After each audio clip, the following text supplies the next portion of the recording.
स्वरा कहानियों में आपको स्वागत है। बहुत समय पहले की बात है। एक सुंदर सा गांव था।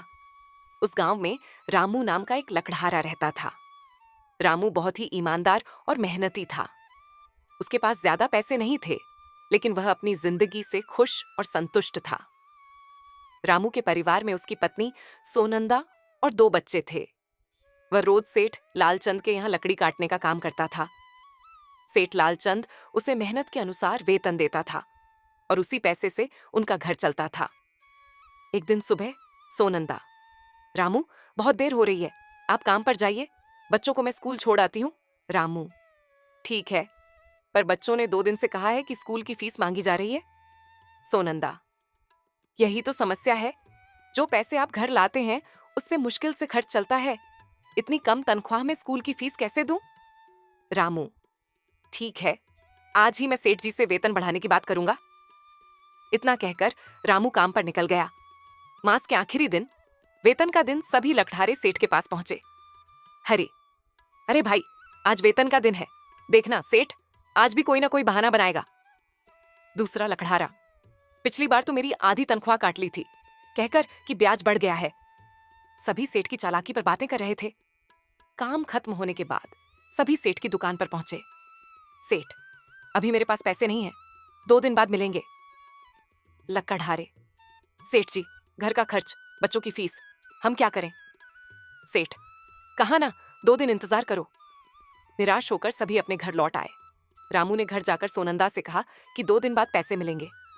सेठ ने वेतन दिया, लेकिन फिर कम। हरी, सेठ जी, ये तो 2,000 ही है, मैंने तो 3,000 का काम किया था। सेठ, आराम करने के घंटे काट दिए हैं, लेना है तो लो, नहीं तो नौकरी छोड़ दो। बेबस हरी चुपचाप पैसे ले लेता है। फिर रामू की बारी। रामू, सेठ जी, 3,000 का काम किया था, मेरे पूरे 3,000 बनते हैं, मैंने ना आराम किया ना छुट्टी। सेठ, बाजार में लकड़ियों के दाम गिर गए हैं, इसलिए 2,000 ही मिलेंगे। रामू, पर बच्चों की फीस? सेठ, लेना है तो लो, नहीं तो जाओ कहीं और काम करो। रामू मजबूरी में पैसे लेकर घर आया। सोनंदा, कितना वेतन मिला? रामू, सिर्फ 2,000, पहले बच्चों की फीस भर दो, बाकी मैं देख लूंगा। सोनंदा, इतने कम पैसे में घर कैसे चलेगा? रामू दुखी हो गया। रामू, मैं दूसरा काम खोजता हूं। उसी दिन रामू नए काम की तलाश में निकल पड़ा, पर कहीं भी उसे काम नहीं मिला, न दुकान में न घरों में। हतोत्साहित होकर लौटते समय उसने देखा कि कई भैंसें उसकी ओर दौड़ रही हैं। घबराकर वह पास की एक गुफा में छिप गया। भैंसों के चले जाने पर वह गुफा में इधर उधर देख रहा था कि उसे एक टोकरी दिखाई दी। वह उसे छूने ही वाला था कि आवाज, रुको, उसे मत छूना। रामू डर गया। एक जिन्न उसके सामने प्रकट हुआ। जिन्न, मैं इस गुफा का रक्षक हूं। तुम यहां इसलिए आ सके क्योंकि तुम्हारा मन पवित्र है।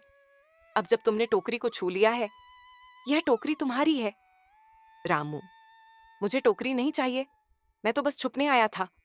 जिन्न, यह कोई साधारण टोकरी नहीं, यह जादुई टोकरी है। तुम इसमें किसी एक वस्तु को डालोगे तो वही वस्तु बार बार बाहर निकलेगी। लेकिन लालच मत करना, सोच समझकर इसका उपयोग करना। यह कहकर जिन्न गायब हो गया। रामू ने सब बात सोनंदा को बताई। सोनंदा, तो अब इसमें क्या डालें? रामू सोचकर बोला, याद है, एक बार मुझे चंदन की लकड़ी मिली थी, वही डालते हैं। सोनंदा वह लकड़ी लाई। जैसे ही उन्होंने चंदन की लकड़ी टोकरी में डाली, बहुत सारी चंदन की लकड़ियां निकलने लगी। दोनों दंग रह गए। रामू वह लकड़ियां बहुत कम दाम में बेचने बाजार गया।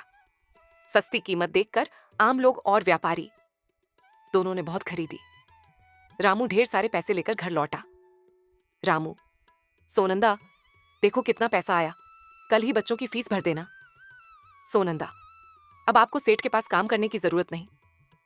रामू, मैं सेठ के पास काम करने नहीं जा रहा, मैं बाकी लकड़हारों को यह खुशखबरी देने जा रहा हूं। वह सब भी मेहनती और ईमानदार हैं, पर सेठ हमेशा उनका शोषण करता है। अगर मेरी जिंदगी सुधर रही है तो मैं उनकी भी मदद करूंगा। सोनंदा, सही कहते हो रामू, अगर सब मिलकर काम करेंगे तो सबकी जिंदगी सुधर जाएगी।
और कहानियों के लिए कृपया मेरे चैनल को सब्सक्राइब करें। देख